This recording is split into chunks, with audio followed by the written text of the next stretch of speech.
Welcome to Learn at Work, a webinar series hosted by the journal Work, a journal of prevention, assessment, and rehabilitation.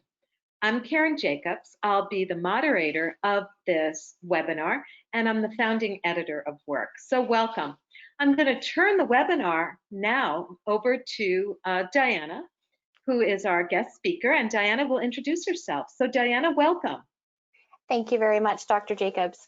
So thank you very much for coming to this webinar, and I definitely want to send my appreciation to Dr. Jacobs for inviting me to speak, especially at this time when so many conferences and networking opportunities have been canceled this year. It's really nice to have the opportunity to share my work and to discuss this important topic with researchers and practitioners. So today I'm going to be presenting on a project that we completed entitled, Does Objectively Measured Prolonged Standing for Desk Work Result in Lower Ratings of Perceived Low Back Pain Than Sitting? This is a systematic review and meta-analysis. I've been assistant professor in the Faculty of Medicine at Memorial University in Newfoundland. This is in St. John's, Canada. And my background is actually in basic science in biomechanics and ergonomics. I completed my PhD with Dr. Jack Callahan at the University of Waterloo. My current research program focuses on sitting and the effects on the back, and I also have a clinical hat, so I also investigate clinical low back pain and treatment strategies. So for today, oh yes, and before I get started, I do want to acknowledge my co-authors. Anyone who's completed a systematic review before knows there's quite a bit of work involved, and so we definitely need a strong and organized team. So Michelle Schwab was our health sciences librarian, and her role was to help craft the search and run the search and the updates, making sure that this was done as rigorously as possible. Ryan Green completed his master's in clinical epidemiology in my research program. He's actually returning to Memorial this fall to start his PhD. And Dr. Marshall Godwin is a family medicine specialist and has been a professor in our clinical epidemiology unit for a number of years. And so he was the methodology expert on our team.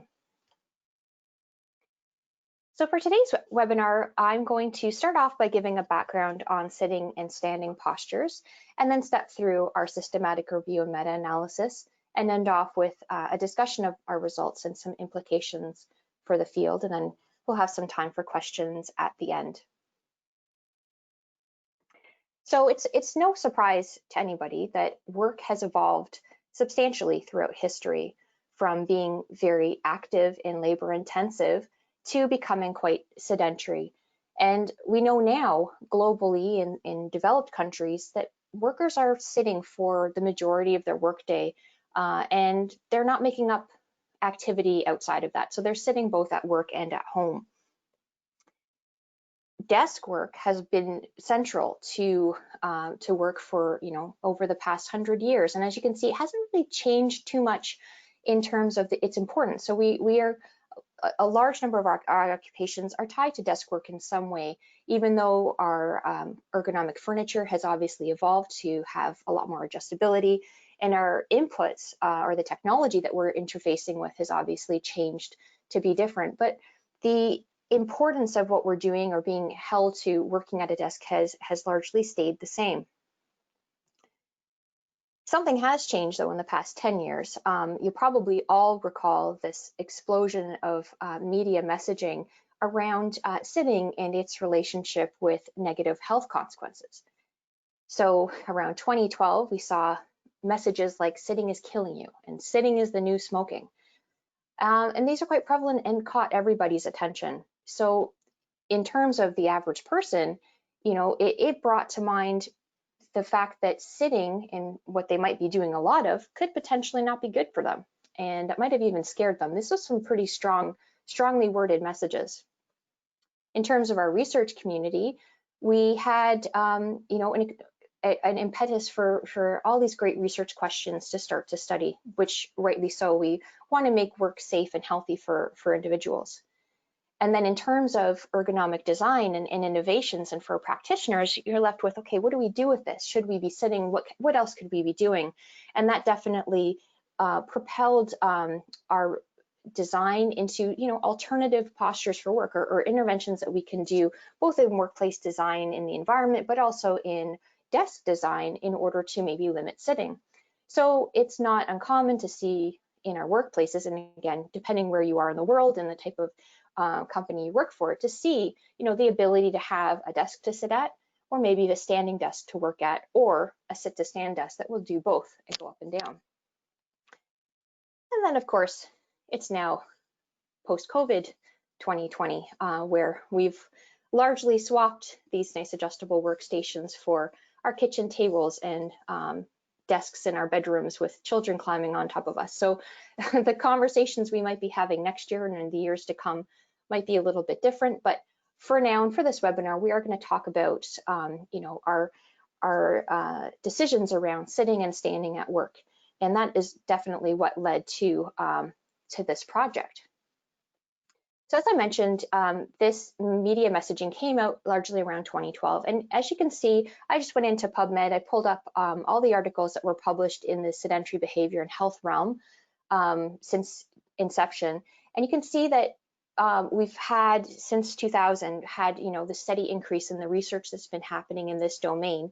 And when that media messaging came out, you can see there actually wasn't a large evidence base upon which to have these very, very strong and somewhat scary messages that were developed. It's thought that the messages were actually largely focused on or based on 5 papers, not all of which were actually research studies, some were a narrative review. But they all had, like any study, will have limitations, of which the authors clearly acknowledged.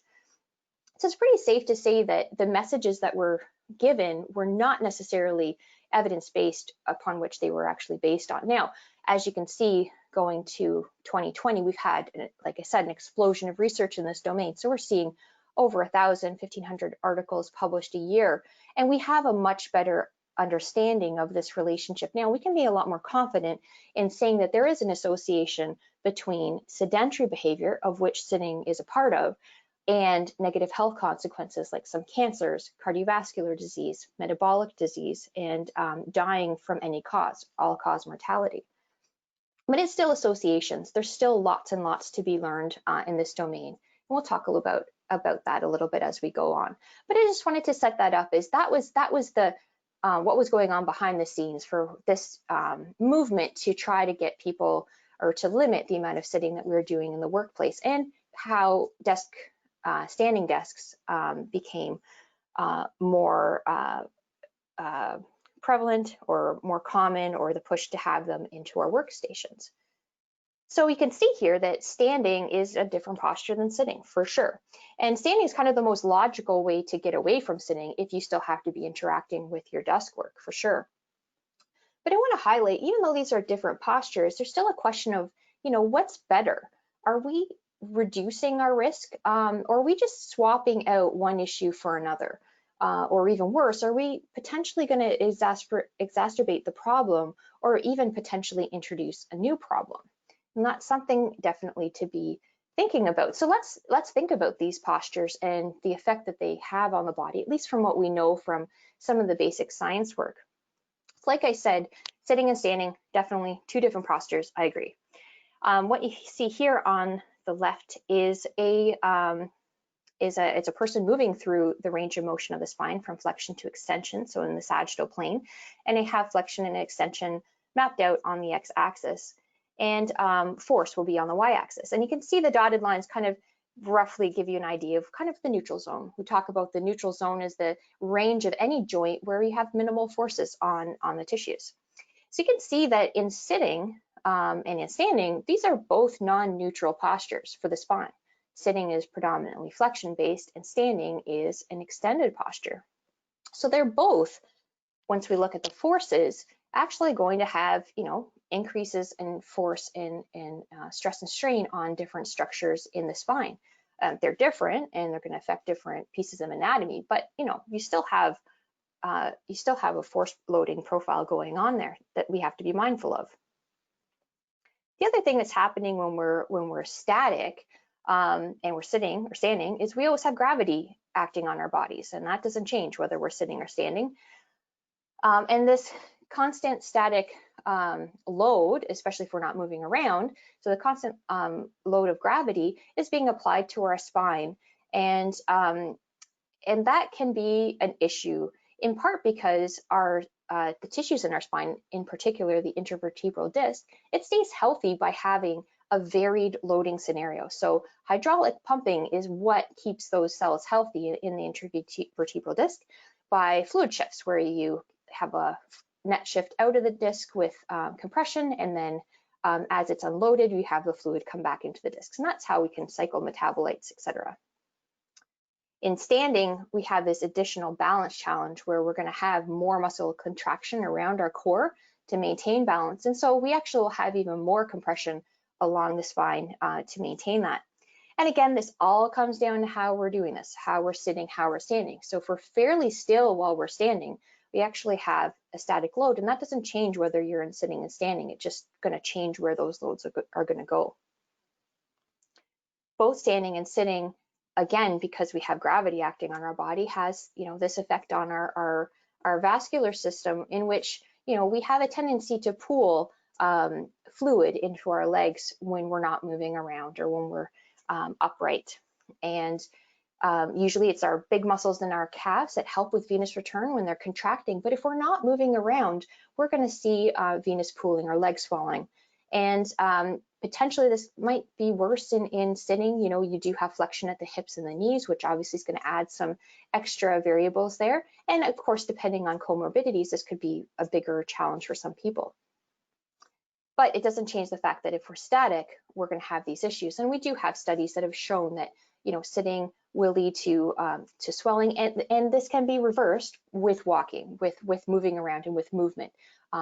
There's a question about whether standing would be enough of a change to actually to make a difference. We look at our muscular system, same thing, kind of comes down to what we're doing, how actively we're either sitting or standing, but generally their muscle activity is fairly low to maintain these postures. And even though they're low, static or constantly low levels of muscle activity can still create an issue, right? You can still compress capillaries and potentially have a buildup of metabolites that can be associated with discomfort or sensations of pain. But again, really important to think about the context. So if someone has a really active job that they're doing and they're able to sit down or take a moment to rest, that low muscular activity demand is actually probably a really good thing for the person from a rest point of view. However, if that's all the person is doing all day, that's where we're thinking that potentially that might not be the best thing for their body. In terms of metabolism, we have lots of basic science studies to show that we have altered glucose and lipid metabolism when people are exposed to prolonged sitting. Some evidence that this is kind of, can be affected by a standing break, but mainly the reversal of any of these changes in the short term has been shown with light intensity or higher intensity physical activity, like a walking break or fast-paced walking. And both of these postures have a very low metabolic demand, as we're going to talk about in another slide. It doesn't take a lot of energy to stay still, and so again, as a break from a very active job, that's a good thing. That can be a positive. That's a good rest. But if that's the only activity profile we're exposed to, potentially could be an issue with both sitting and static standing. Last but not least, there's productivity. So there is a reason why we've sat down for work in the first place. We can concentrate better, we can focus on what we're doing. And so again, maybe some people might have an issue being productive when they're standing up. It's probably going to be more of a personal thing. But regardless, it's the longer we're doing any static posture, we know that productivity will start to drop, your attention will start to drop, and your cognitive abilities will start to drop off. So the need for breaks is still there. It's going to be there regardless of whether you're sitting or standing. Let's pick up on this activity thread a little bit, because I think it's really important. We get potentially a little bit focused on the posture, and we might be forgetting maybe the most important factor of all, which is our activity. So what I've done here is I just plotted out the spectrum of activity from our sedentary end of being inactive, essentially, non-ambulatory or not walking around. This includes postures such as lying down, reclining, and sitting. So sitting is sedentary, but not all sedentary postures are sitting. And we're using a lot, very low energy here, so less than 1.5 metabolic equivalents. As we move across towards the green, yellow, orange, and red part of the spectrum, we're increasing our activity into the light range of physical activity, which characterizes transitions between sitting and standing. So that's getting up or sitting down, light walking, and activities of daily living. We're in the neighborhood of about 3 metabolic equivalents here, to then our moderate and high intensity physical activity. 3 to 8 metabolic equivalents or higher, and this is the range of the spectrum that is associated with positive health benefits, and that would be considered important to counteract any negative consequences for sedentary behavior. But what I really want to focus your attention on is that sitting and standing are not very far off on this activity spectrum at all. And so I think even though we're dealing with different postures here, we do also have to be cognizant of the fact that, again, depending how we're doing these sitting and standing, if we're largely static in both of them, I would argue they're not very far off from each other. Just a little bit down that path of activity and sedentary behavior and health consequences, I want to present an article that was published in 2016 in The Lancet. This is a very large harmonized meta-analysis that included over 1 million data from 1 million people. This is a really powerful study in that it's harmonized in that all of the included studies in the trial, so a meta-analysis where you pull data from lots of individual studies, and the data was harmonized. The authors of each individual studies reoriented their data set so they all matched perfectly. And what this trial did, was look to separate into quartiles. So we have our low to high physical activity on the x-axis here, and they looked at hazard ratios of, and a hazard ratio, when you're above 1, you're more likely to have the negative consequence. And in this case, they were looking at all-cause mortality. So that's dying for any cause. And as you can see, as you move across in activity from extremely low, we'll start here on the right side, extremely low physical activity to extremely high physical activity, within each quartile, so as you increase sitting, you definitely see that risk go up each time. But as you move left towards the higher physical activity, and this is additive throughout the week, we see that drop to almost negligible levels. And so what we're seeing here is that it does not appear that sitting is independent. The posture is not independent from activity. So that means that it might not be the posture itself, but it might actually be the activity or the lack thereof that could be related to that negative consequence. And I just want you to keep that in mind. Now, looking again at, again, we're talking about being cognizant of not introducing other issues with standing, right? So one concern that we have, and in my background as a biomechanist, is this issue of inducing transient pain with these prolonged postures. So in the Callahan lab, we studied standing and sitting extensively. Dr. Nelson Wong had done a series of studies looking at prolonged standing. And when she applied clinical thresholds to her discomfort data, and what that means is identifying people who actually would have clinically meaningful increases in pain over an exposure, she found something really, really interesting and important, and for the first time as well. She found a split in the data set, and this is in young, healthy individuals. She actually found that some people have a very significant clinically relevant pain response, whereas others don't. This used to be washed out because we used to, most researchers would average discomfort data over time. And so this is really important because there's the potential here, and this is, again, healthy people with no history of back pain, that you could have this pain response. And again, this is we're not talking clinical episodes here. We're talking about this just a kind of an immediate pain response, which is very, very interesting. And we've shown the same thing in sitting. This is a large study that we completed in my lab that actually didn't just include young, healthy people. We included people all the way across the age range, as well as people with and without a history of back pain. And we found the same thing. We found, again, this split between people who have a significant clinically relevant pain response to prolonged sitting, 1 hour of sitting, versus people who just don't have a pain response. So again, very interesting in terms of the potential for the posture to have a problem. And it's also part of what led me down the route of asking the research question in this study. I also want to highlight that this response was similar between people with and without a history of back pain. We often you'd hear that, oh, well, it's just the people who have a history that you're aggravating in terms of that posture, but it actually was occurring in both people with and without a history, which is really interesting. Basic science studies help us understand what the mechanisms behind issues that we're looking at, but it's really population studies or larger studies that are going to give us a better idea of what's happening out in the real world. In terms of low back pain and these occupational postures of sitting and standing, it's been very, very conflicted. We've had, it's been frustrating, and I'm sure it's frustrating for lots of people to sit and watch, studies that have shown, yes, there's an association of sitting and clinical low back pain, and then others that are very clearly showing there's no association or no significant association. And even in some studies showing that sitting's protective for back pain in blue-collar workers, which actually, if you think about it, makes a lot of sense. As I talked about before, sitting can be a break if someone's doing a lot of activity. So again, it becomes very contextual as to whether something is going to be a benefit or a harm.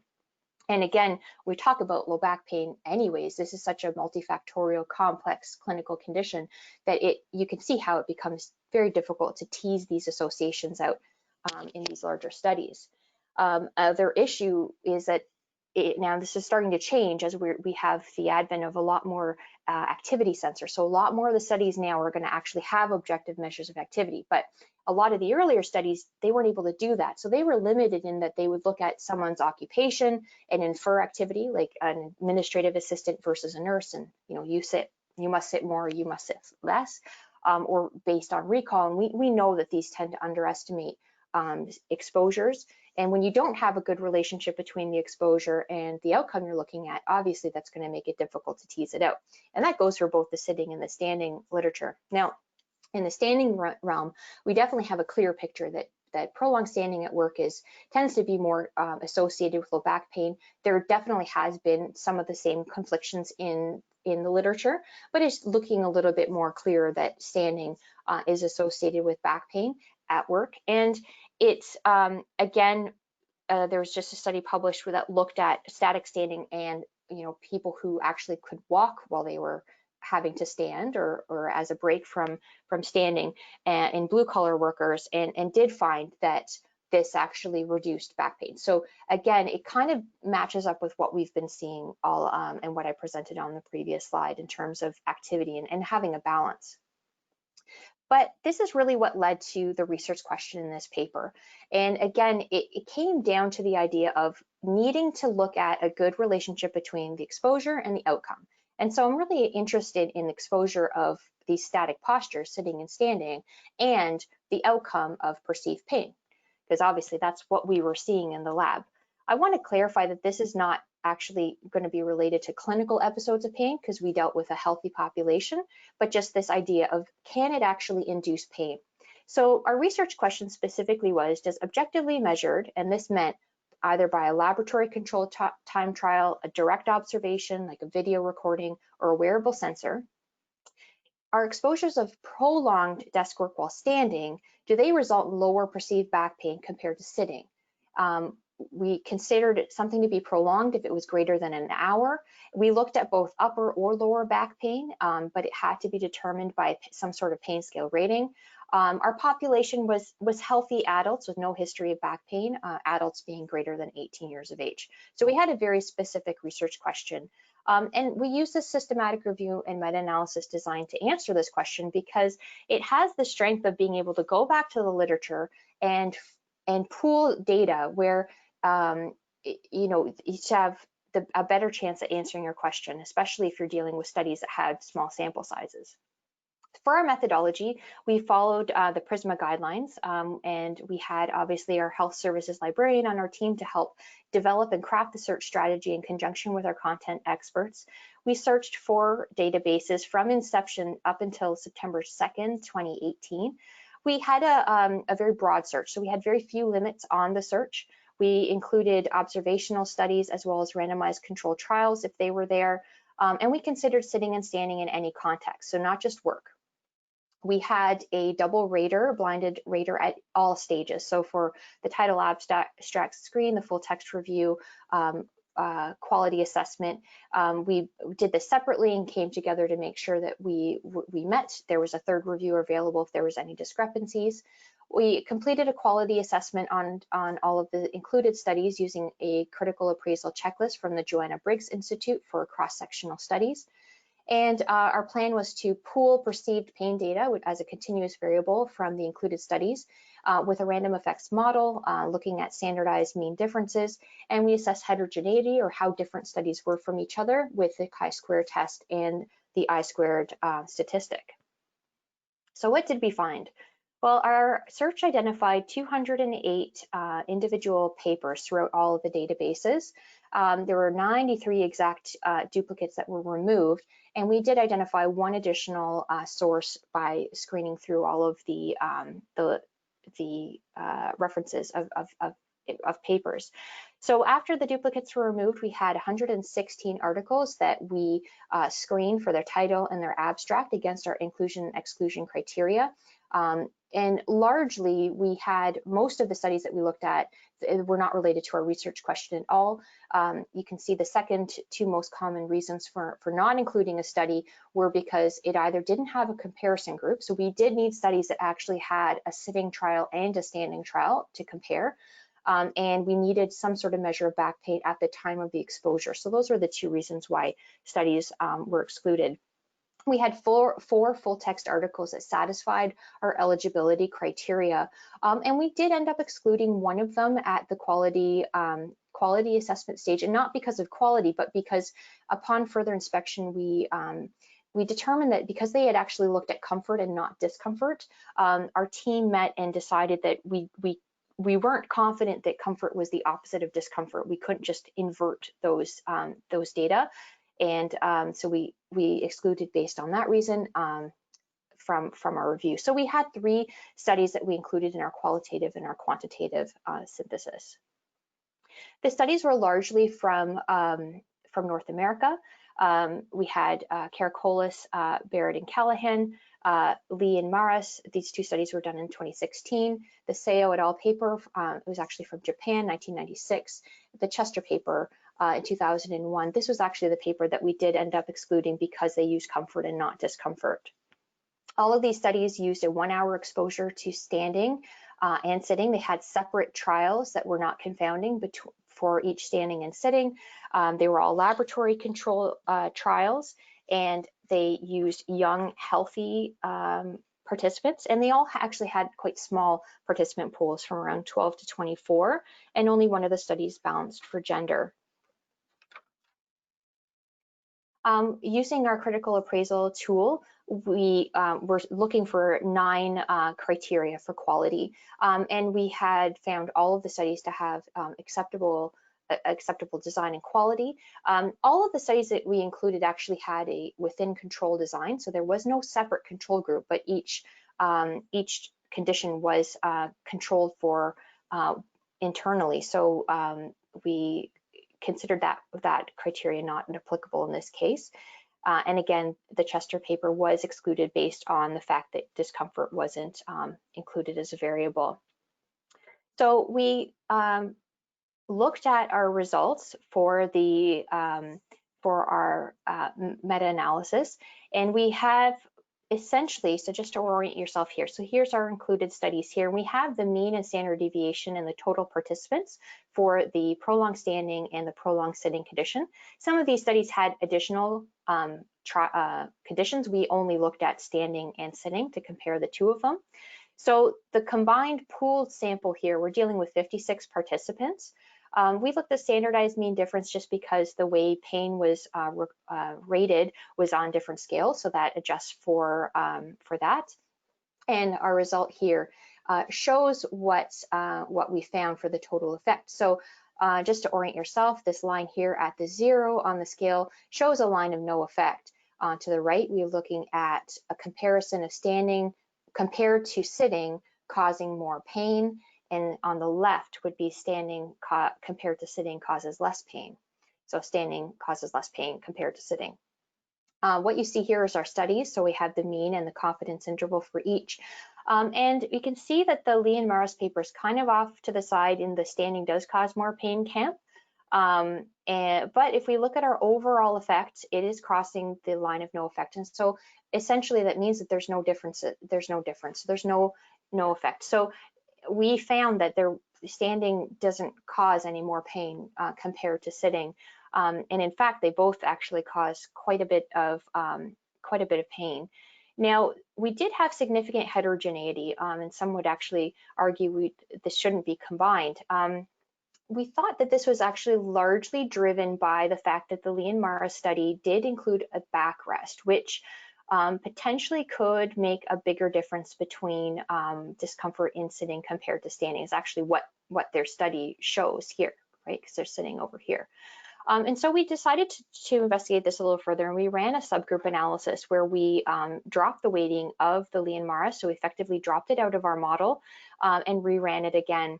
And again, it doesn't change our conclusion that there essentially is no difference between sitting and standing in terms of the back, the pain that is reported. It did completely remove our heterogeneity though, so we are leaning towards the fact that it was the backrest that actually was the main difference. But in terms of answering our question, because obviously, you know, sometimes people are sitting with or without a backrest, so from a pragmatic point of view, it's actually helpful to have information from both. But essentially, what we found in this review is that prolonged standing, and again, we're dealing with exposures of 1 hour, does not result in any less perceived pain development compared to sitting in young, healthy individuals in a laboratory environment.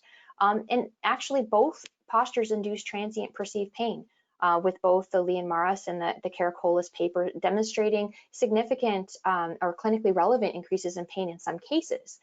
So this essentially suggests that neither posture would be recommended for long periods of desk work. Now, again, I want to emphasize that no inferences can really be made here to clinical cases of back pain. Again, these are young, healthy participants. These are cross-sectional studies, so we can't draw any conclusions about what would happen in the future in that regard. But it does, the results from this review actually do match a systematic review I recently completed on objectively measured sitting and perceived back pain. This is published in JMPT just this past year. And we found that sitting durations of 1 hour to 7 hours a day for 5 days is associated with immediate increases in perceived pain. And this included a much larger number of participants. So once this was all pooled, we had over 300 participants in both healthy and clinical participants and in both lab and field environments. And so I bring this up here really just to kind of give a bit more context that what we were seeing in this very small review, lab-based with healthy participants, potentially is not going to be too far off from what we would see in a bigger realm. There are some great strengths to this study. We included studies with objectively measured exposure duration paired with temporally related outcome measure. And I think this is really the biggest takeaway, and it's our recommendation for studies going forward in the future, that to really understand what's happening between exposure and outcome, you need this study design criteria. And we were very inclusive with the search strategy, so we had no limits. So it was quite broad. So we're quite comfortable that at the time, we didn't miss any studies that would have been included. We also had double raters at each stage to reduce errors along the way, and we conformed to the PRISMA guidelines. Like any study, no study is perfect. The generalizability of these results, in particular to the general population, would be low because this did involve young, healthy individuals in a lab environment. And again, the results are based on a very small number of cross-sectional studies with a small number of participants. What this means is that if this was done in the future with more studies, there's actually a high likelihood that we would come up with a different result, potentially that, you know, maybe standing is more pain-provoking than sitting, but we can't say at this stage, but there is a chance that we would have a different result if we had more studies included. And I do want to highlight that, you know, many studies have been published in the past 2 years and when this search was last done. So this review needs to be updated in about 3 years in order to determine if emerging evidence will change our conclusion. But in conclusion, I think the study is still really important in that it highlights a few things. Number one, I think that we need to be cautious of simply replacing sitting with standing at work.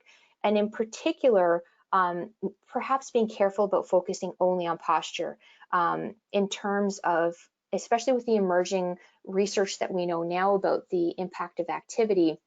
I think we need to potentially be less concerned about postures and focus on more on movement and activity. And ultimately, the review, especially when you have a review that finds so few studies, it's reflective of the need for more research in an area. And in particular, to understand and to better understand this relationship between these prolonged postures and negative health outcomes, we really need prospective cohort studies. So a study where you're actually following individuals going forward into the future using objectively measured postures or exposures with temporally related outcome measures, whether they're health, functional, or performance measures, and in different populations and settings. So ultimately, what this will do is generate a high quality evidence base so we can start to inform some strong evidence-based ergonomic and occupational health and safety guidelines for people who are exposed to prolonged periods of desk work as part of their job. So thank you very much for listening. I have a number of references here that I'll leave up. And if you have any questions, I'd be happy to take those. Thank you very much. Thank you so much. And you motivated me during your presentation to get up, do some stretches. I walked around while I was listening. That was really helpful to me. So thank you so much, Diana. This was such an interesting presentation. So I've got a couple of questions to start us off, and all of the people who are here with us today, please type your questions in and I'll read them to Diana. So Diana, where do we go from here? What are the next steps? That's a great question. Like I said, we definitely need to be looking at how we're designing our studies going forward. And I didn't mention this in the talk, or maybe I alluded to it, but there have been a lot of studies and lots of big data sets that are ongoing right now that are using objectively measured activity monitors to monitor people throughout these studies. So there's actually going to be quite a bit of evidence coming out in the next 5 years. So I think what we need to do is just work to contribute to that evidence base, but also be cognizant that there's always going to be changes coming out, and especially as practitioners or as designers, to looking to the emerging evidence and kind of being comfortable with that changing, because I think it's going to start to change pretty rapidly.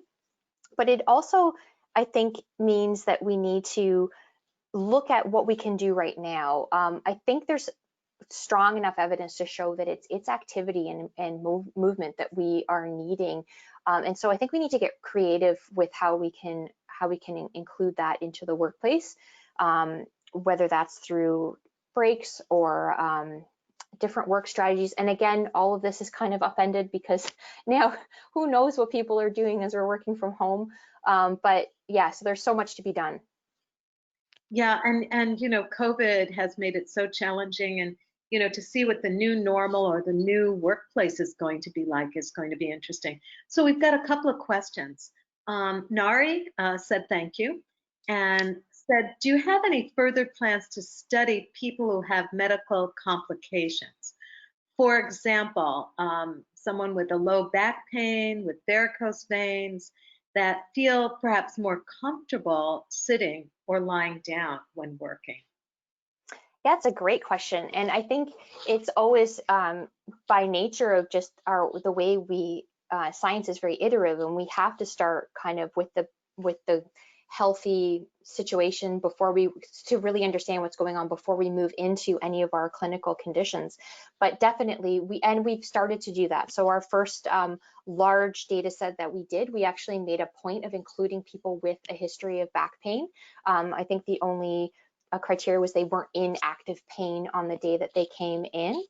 We've also recently completed a study looking at leg swelling in sitting. Now that was with a young healthy population, but we do have plans to expand that population to follow up with it, with again introducing people who have clinical issues.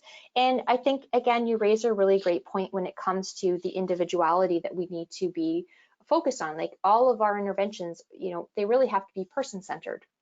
And I think that's the very nature of what we're trying to deal with in terms of ergonomics is to think about the person first. And so, yeah, there are lots of different innovative solutions that we can adopt to try to tailor a work situation to make people comfortable and healthy. But we do want them to be evidence-based. And again, that does come back to the need to not just focus on the young, healthy individuals and expand and start to chase down answers that are more applicable to subsets of the population. Yeah, thank you for that. Here's another question from another person. This person wants to thank you again for your presentation. Did the results consider perching or only conventional sitting? Yeah, so that's a great question. So the Lee and Morris paper actually did have a perching condition as part of their study. We, however, had to kind of make a methodological decision on our comparison. So when you're making a comparison, you need to have enough of the same thing to compare. So we focus specifically on sitting and standing. Actually, based on the data that we had seen at that time, we wouldn't have had another study to compare. We would have really only had the one study to compare, so we wouldn't be able to pool. But there are a number of different sitting and standing paradigms that we could have looked at, or chair designs we could have looked at, but we really do need a bigger evidence base of studies in each of those domains in order to be able to pool them together and have a better answer to those questions. Great, thank you. That was excellent. So what should we be doing with what we have? You know, I know we need more studies, but what can we do as clinicians now? You know, I'm an occupational therapist. What should we be doing with our clients? And that's, I think, probably the most relevant question. We need to, my personal opinion, and based on what I've read and studied in the literature, is that we really do need to focus on getting movement as part of people's daily lives.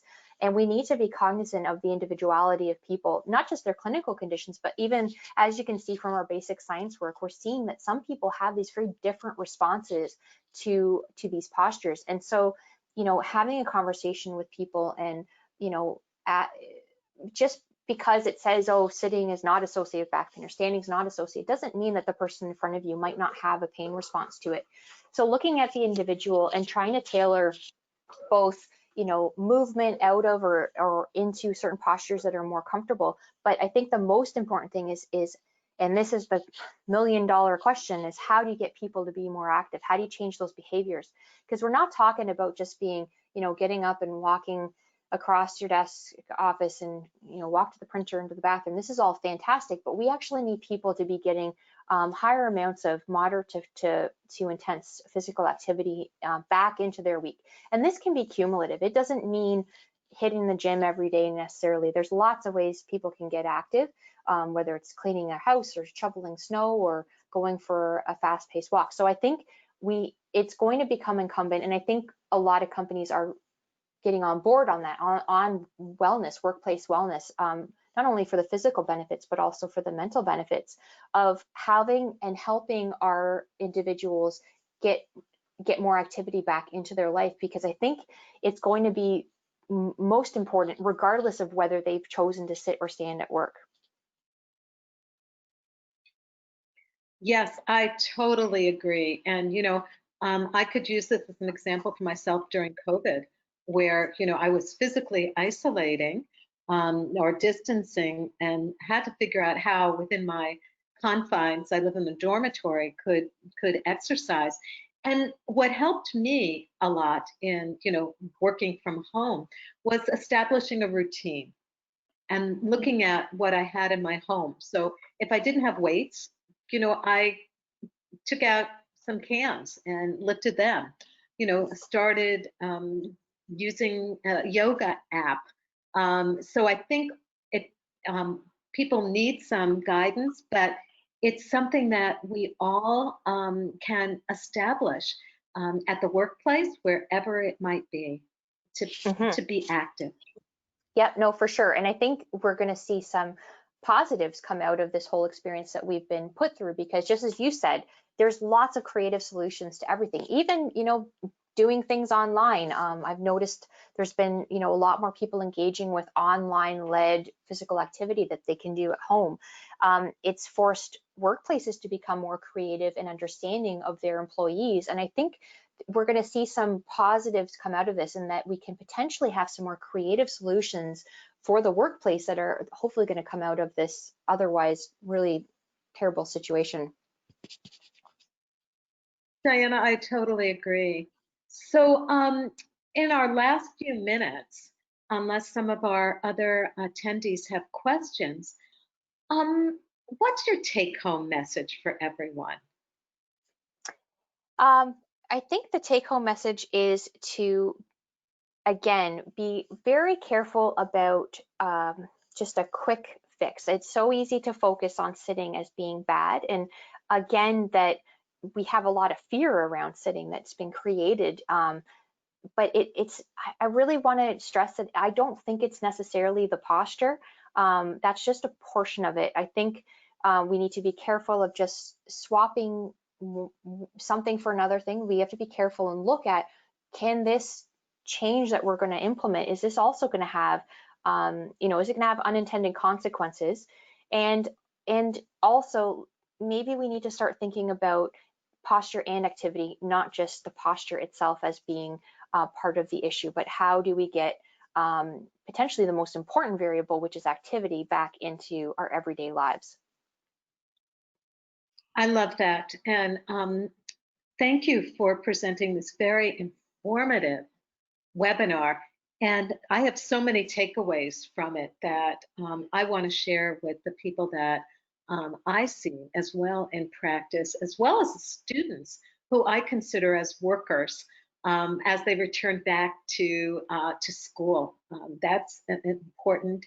And also for the faculty that will be working with the students as they return to the classroom as well, to build in this with understanding the physical distancing that's necessary. Mm-hmm. Diana, thank you so very much. And I want to thank everyone who's attended this.